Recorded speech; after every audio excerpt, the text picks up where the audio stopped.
My turn, I guess. So my number three is one. I'm not sure either of you guys saw this one, but I technically talked about with Lauren, so it counts. Nebraska was my number 3 spot. I really want to see that one, but I have the name too. I thought about seeing it, and then I read a little bit of the plot line, and I think it might hit a little too close to home for something, so... Fair enough. I may wait on that for a while. Fair enough. I just know it's maybe one of my favorite directors, Alexander Payne. Is it Payne or Pine? Payne. All right. Alexander Payne, and who's directed about Schmidt, The Descendants, one of my all-time favorite movies. Stuff like that. So There's one Academy Award for Best Writer from the Dean of Community. Oh yeah. Hey, he's a good writer. Give him credit. It's just you just wouldn't think. He was in the way back too. Oh yeah. That's what I forgot. You mentioned that before. Anyway, back to the topic at hand though. This is just a very, very well put together introspective movie that one reason I love Alexander Payne is the fact that he does and says so much while doing very little. He's just one of those directors. Like, he can say, like, there's just a part in the movie where the main character is just walking in his old childhood house, and like they ask him a question, like he had like a little brother who died very early on in his life, something like it's like, do you remember what happened? He goes, yes. And there's a look in his eye, and like the entire or like just fleeting glance longer in the room, it tells him the entire story right there. Nothing more needs to be said, and I love that because so few directors and actors can pull that off as effectively as this director does here. And Alexander Payne is the only director I know that Payne is the only director I know that will allow the actors to really be able to flex their muscles in this way without directly stating their point to the audience. It assumes you're smart enough to figure this out. It assumes that the actors are talented enough to pull it off, and they are. It's one of the movies it's close to flawless. It really is. It has a perfect ending. It has great characters. The wife got on my nerves, but neither of you saw it, so I don't know what I'm talking about. I would go see it again because it's one of those movies that it's hilarious, it's heartfelt, it has great characters, great moments, and it's wonderfully up to interpretation. Oh, props to Lauren for dragging you to see it. No, actually I saw it by myself. Lauren just happened to see it too. So. Oh, okay. So, because, again, I was directed by Alexander Payne, and I was like, okay, I have to go see this. So, I actually wasn't originally intending to review it. Then Lauren messaged me, he's like, hey, I saw it too. Let's talk about it. I was like, sure. Why not? So, yeah, that's my number 3. Great. Nice. The one that basically had a decision deciding against between 3 and 4, American Hustle. Yep, we were talking about that. Yeah. Do you have anything more to add on that we haven't already said, or? Not that I can think. I mean, as we said, just great character piece. It definitely felt kind of like an old-fashioned. It felt kind of like what you would have expected from Wolf of Wall Street from Scorsese, given as I said, in the review before, the way that it kind of presented itself, it was very similar to Goodfellas. In that this retro soundtrack, you had the kind of the background narratives, that kind of helped kind of delve deep in the mind, just kind of switching back between character to character to character. Yeah. These are all flawed people. As I said, my only really main issue is that kind of. I can't think right now. It didn't always stay on track. Sorry, I just remembered the ghost moment. Which one was that one? I'm trying to remember. Oh my!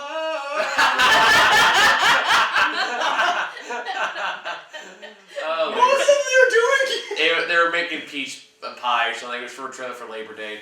Oh! That's what it was! Okay, sorry. That's an unfair reason to bump up the movie. Because the trailer was hilarious. Oh, God. But, yeah, just great performances, great writing, funny as hell. Yep, absolutely. Great use of soundtrack that just, not only acted as a period piece, but basically backed up what was happening at the time. Yeah, I mean, there really isn't much more to add to that movie. All right. Yep, I agree. All the above. Sarah, number 3. When I saw this movie, I knew pretty strongly that this was going to be one of my favorite films of 2013, and I want to get it on DVD. I love classic films and black and white films, and I loved seeing this in black and white. Joss Whedon's Much Ado About Nothing. Oh, yeah! I forgot about that one. I loved this. It is, yes, it's Shakespeare, so you know that the writing is going to be good.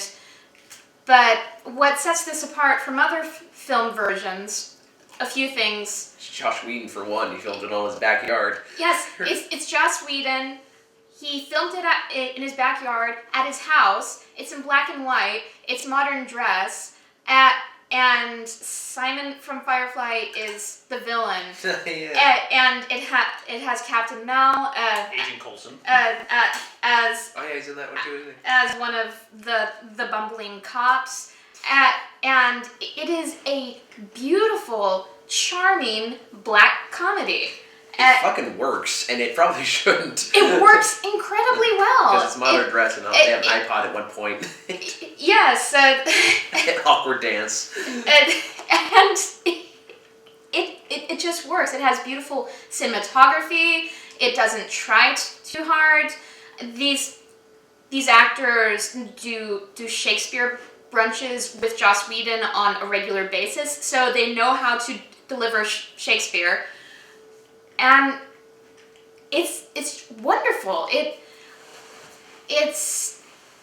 was definitely a standout in a, for the most part, hit or miss year of movies. To say the least, we'll get to that. This was definitely one of the biggest hits for me, and if you are a Shakespeare fan or a Joss Whedon fan or a fan of gorgeous black and white films, I can't recommend this highly enough. I just love that Joss Whedon is like one of the directors in Hollywood who could just call up all his buddies and basically go, "Hey, you guys got a free weekend? Want to shoot a Shakespeare film? Yeah. Fucking hey, let's do it." They basically shot it in 17 days. Something ridiculous short like that. So, and it turns out really well. And it was very good, like indie film. Yes. And now that Joss Whedon has like the star power now to actually be able to promote like, those kind of things, it's like, hey, all the power to him. I also like that they got the druggie from Cabin in the Woods to play one of the main characters too. That was nice to see him still getting work. Oh, Cabin in the Woods. I wish you made more money. Yeah, that was a great movie, but that's a whole other topic. So yeah, I completely agree. So my number 2, the big one. I have a feeling this is I think this is both of your number ones. The Hunt. Yeah. Well, definitely the most controversial movie we've talked about this year by far. But it was so well done. Oh, it was expertly done. That's why I love it. Wasn't that like the first actually really good movie we saw that year? Well, it was no, that came out during the fall. I remember because that was last semester. Yeah, but even then, it's like that was like the first like really good movie. Yeah, Yes. like as far as that goes, yeah, absolutely, I agree. And I ordinarily don't go to foreign films because I'm a slow reader and I miss most of the dialogue. But even with that, I love this film. Okay, for those who don't know what we're talking about, didn't see the review. The Hunt is this. What was it? Dutch? Danish. Danish. It was a Danish movie starring the villain from Casino Royale, back to James Bond. Back to Mikkelsen. But basically, it's about a kindergarten teacher, or was it a preschool teacher? Kindergarten teacher who gets falsely accused of pedophilia because of a series of horrible misunderstandings and horrible teenage kids. Well, yeah. Basically, long story short, kindergarten student has a crush on teacher. Teacher says no for obvious reasons. Yeah, thank God. Girl sees brothers flashing porn on an iPad at one point. Mentions something about that, in correlation to the teacher. And gets confused and angry. And eventually, a kid accidentally accused him of pedophilia. And everything it devolves into a very realistic account of how people would react to that. Yes, And it's and all of the characters are likable. And it's haunting, it's realistic, Yes. Yeah, and even if they're not likable, they're understandable. Yes. Yeah.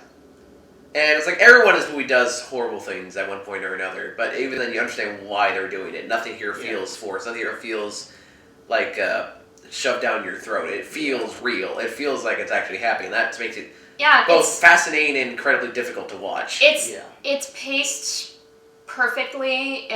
It has gorgeous cinematography in it. I'm basically saying what I was planning on saying for my number one pick because this is it's on Netflix my now, number one pick. actually. Yes, it was, and I was so excited to be sad. Oh, okay. What? I thought you said was like, what, they take it off, those bastards? Wait, did they take it off? No, it's still. Okay, out. you just scared me. Yeah, you use because I found out past in the tense. past. Yeah, because I found out in the past. I see. Don't scare me like that, my friend. Okay. Either way, just Max does a fantastic job. Mikkelsen does just an amazing job as the lead. I don't care what anybody says about him. He's a fantastic actor. He is. And of course now he's Hannibal, so hopefully we'll get more stardom that way. But I love the acting. I love the fact that it's it explores this complex and difficult topic to talk about. It doesn't shy away from it. It respects the topic. It respects its audience. It's very unflinching, and I'm going to stop there so you guys have something to talk about in the next couple minutes. And move on to Grant. My number 2 flick was Gravity. Gravity, you got to put the number 2? It was almost just pure flawless sci-fi. Mm-hmm. Like, it was something that was, super fast-paced, great tension, great cinematography, great acting, just like, everything about it was basically just like pitch perfect. I think one or two flaws. Yeah, sorry, I should have said practically pitch perfect. My bad. Like, as we discussed earlier, the fact that those space debris seem to miraculously show up at exactly when she gets the place she needs to be. It's like the lava in 2012. Where they run away from lava and they get in a car and then the lava would speed up to match the car, and etc. etc. Wait, if we move very slowly, then the Earth won't be destroyed. Now I would like to see him stop completely, just the lava goes, oh fuck, he called her bluff. Go back. I stole that, but yeah, I guess. But it's one thing, it was, Sandra Bullock's character, she also, each character had, great, bits of character development, in terms of, on the surface, it looked like nonsense, but, when you think about it, just, it's mostly, her basically trying to get, actually get gumptions, become a stronger person. Yeah. Kind of, emulating, what, kind of made Clooney's character so strong, and then, kind of makes you realize, maybe wasn't necessarily strong, but he was good at putting on a strong face to deal with, all this crap that was, that could actually happen. And because, as I said, you kind of get that same sense of, when he's floating away, his barriers, he's acting the same, but at the same time, you can tell, that's him kind of letting his defense down, because, while trying to simultaneously deal with, his impending doom. Yeah. Doom. Sorry.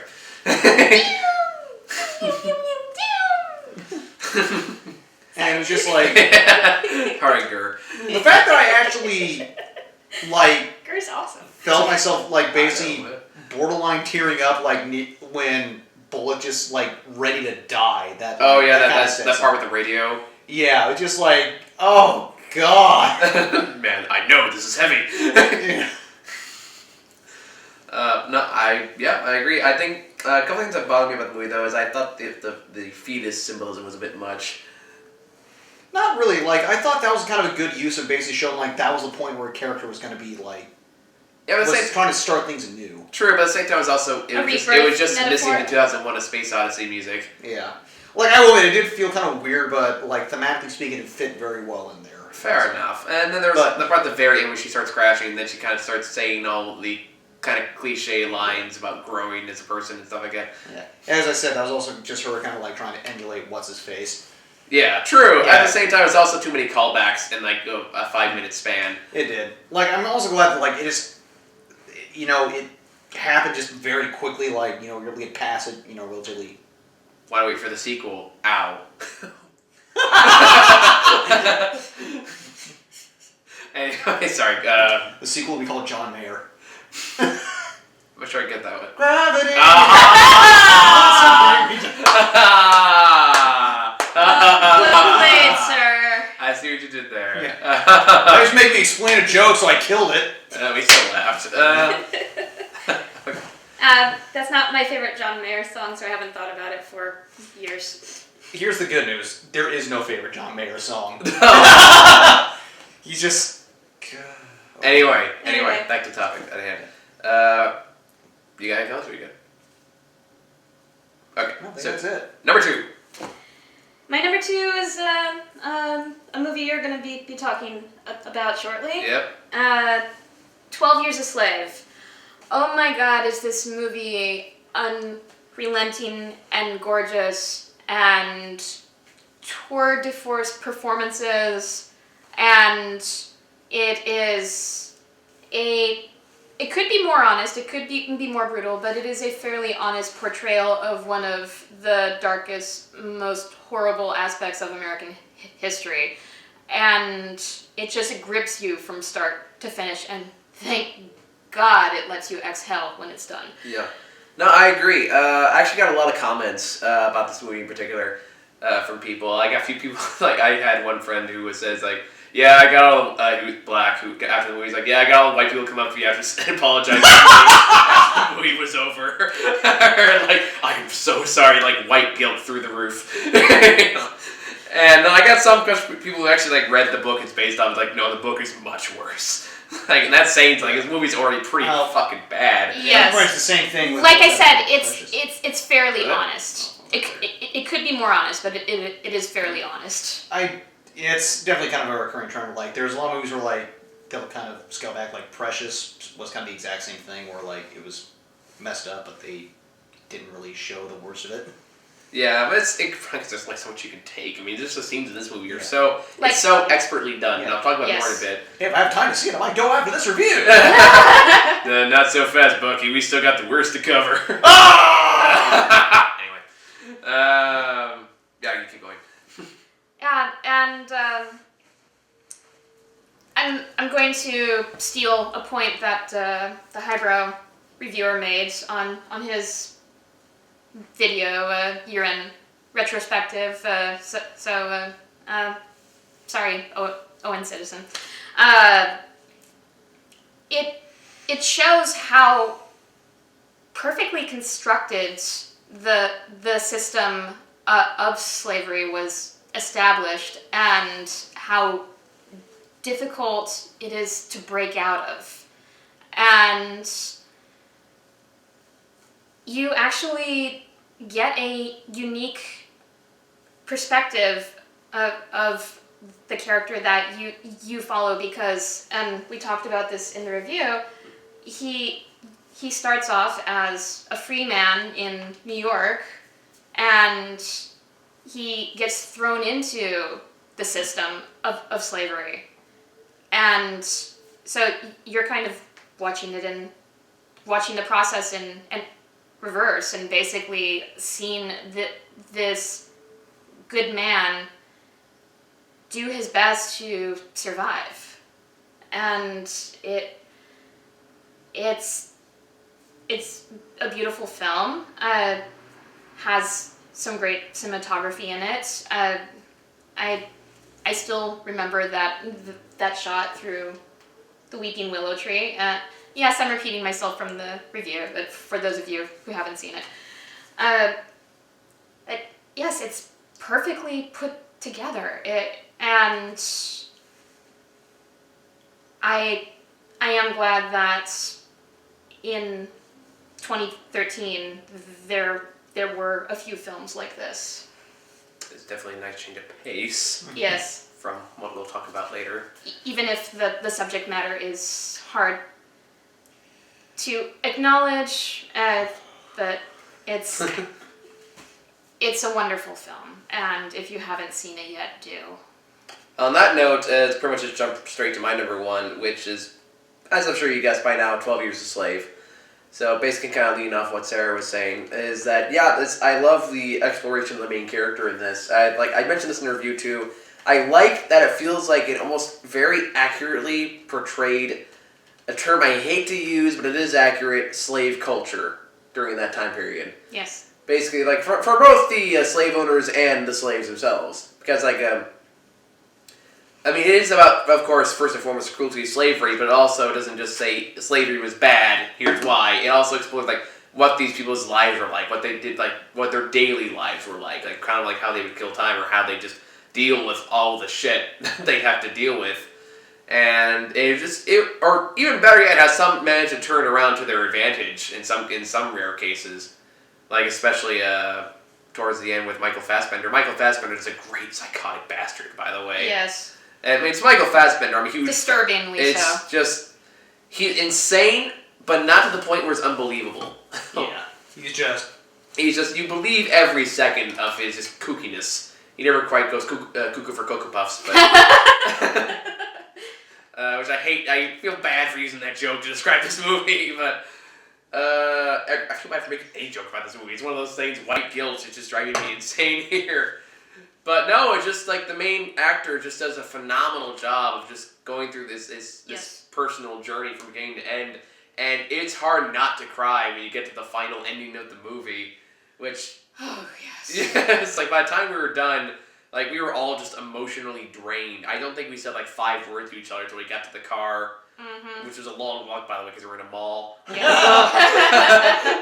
yes there was quite a bit of awkward silence going on. So we're all like, fuck me. What was that? But it just, very, very powerful movie. I'm very glad we made an effort to go see it. Me too. And it's one of those things, it's definitely my number 1 favorite of the year. And I just won Best Drama at the Golden Globes, and for good reason. Yeah.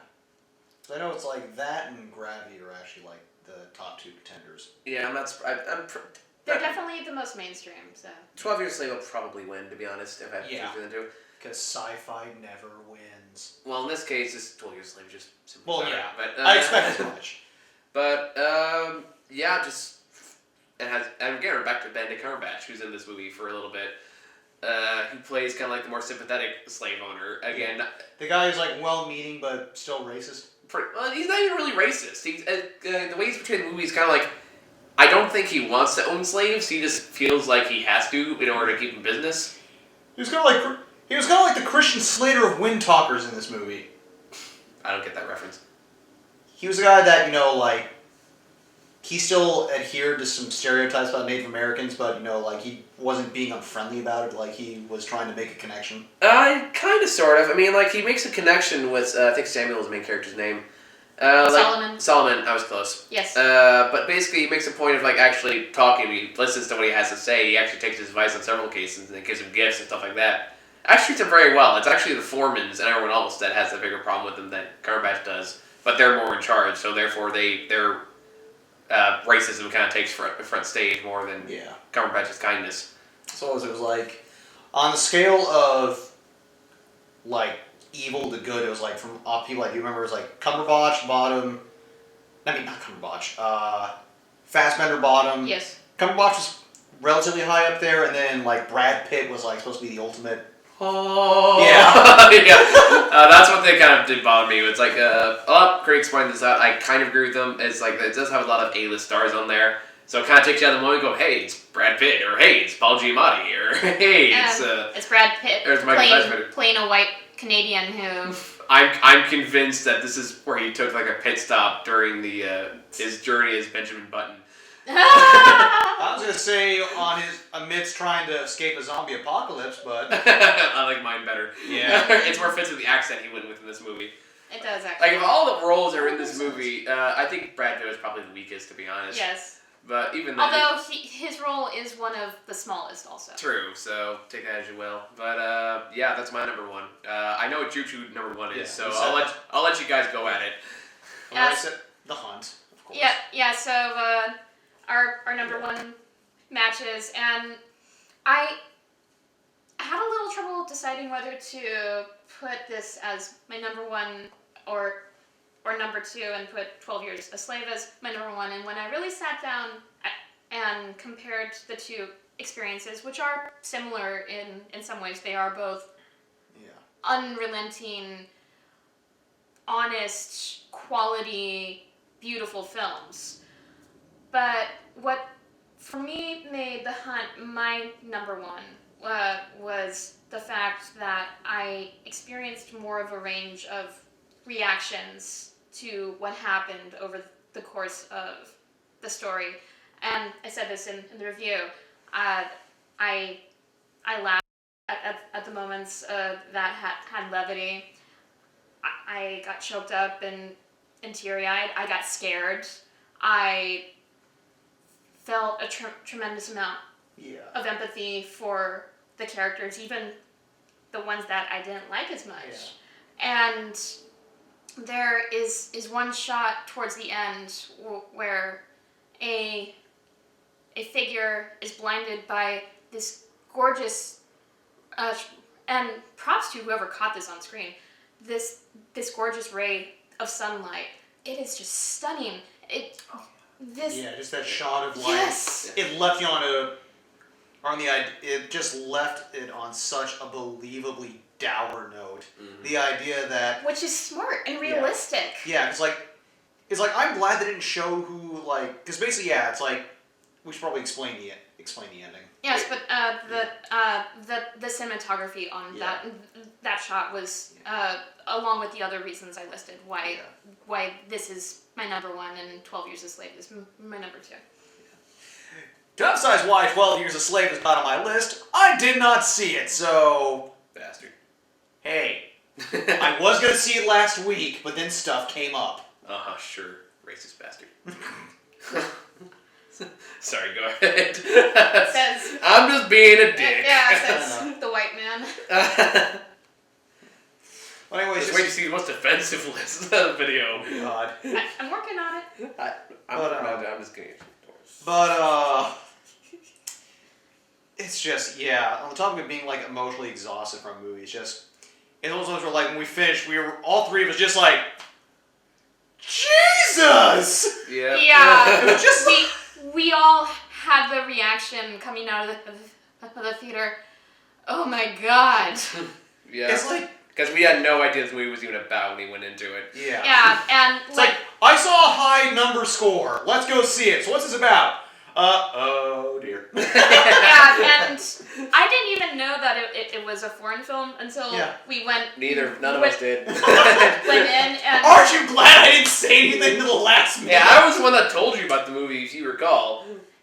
No, No, I remember I talked because remember you were the one. We were talking about like at KSGS at one point. I brought it up because I saw it had good score on Tomato, and he brought years later. Like, hey, it's playing Camera 3. No, because I saw the stuff about it before, and then I was like, oh yeah, I heard about that. Oh, maybe that was it. It but anyway, it's just like even though there's a lot of dialogue that I miss because being a slow reader and I can't catch the subtitles quickly enough. So I'm sure there's a few jokes and some lines that I miss. But even with that, you can still appreciate this film and get a rich film watching experience. Yeah, it's just everything was so tightly packed together.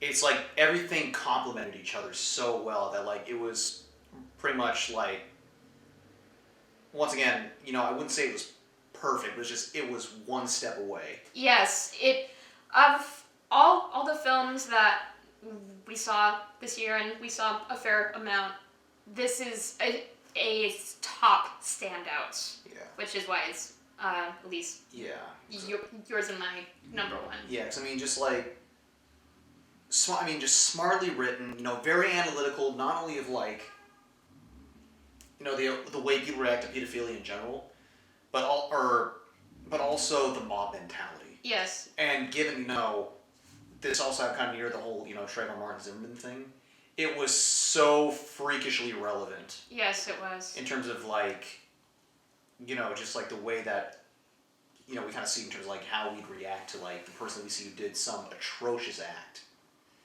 And it's like, even if it didn't really change what you thought about the person, just like it made you think about like the consequences. just like the idea of taking that stance and the aftermath. Yeah, and back to that, the final shot I talked about, because like halfway through they show the guy, they prove the guy's innocent, but like people are still just like attacking him like crazy.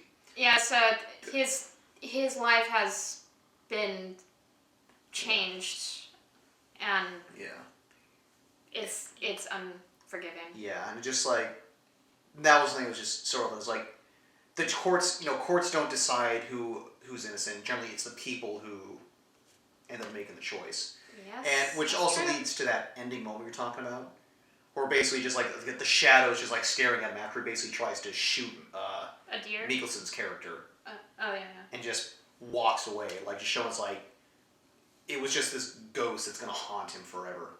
And you see that realization and that panic and that total sense of uneasiness in this actor's face, and that's how the movie ends. Yeah, it was just. It's was like. I'm probably not doing it justice. Yeah. I'm probably not making this film sound very good, but it really is. It's on Netflix. Go watch it. Yes. Watch it now. Yes, watch it. For the love of God! This needs to win Best Foreign Film. Yeah. Give this movie attention. Tell your friends about it. But don't tell them what's it about. Yes. Yeah. It's not a family film. It is a very grown-up film. Hey, Demi, want to go see it? Why did I bring my child? It's even worse than I knew who brought him along. Timmy, shield your eyes. Oh God, you shield my eyes too. Okay, we should probably stop there. Joking aside, it's a quality film, and on that note, I think that's all we got. That's all. That's our top 10. That's our top 10 best. Keep your eyes peeled for 10 worst. the worst. What are you bitching about? I got 10 times worse movies than you. Thank God. Ba-dum-bum-bum-bum. All it takes is one. Fair enough.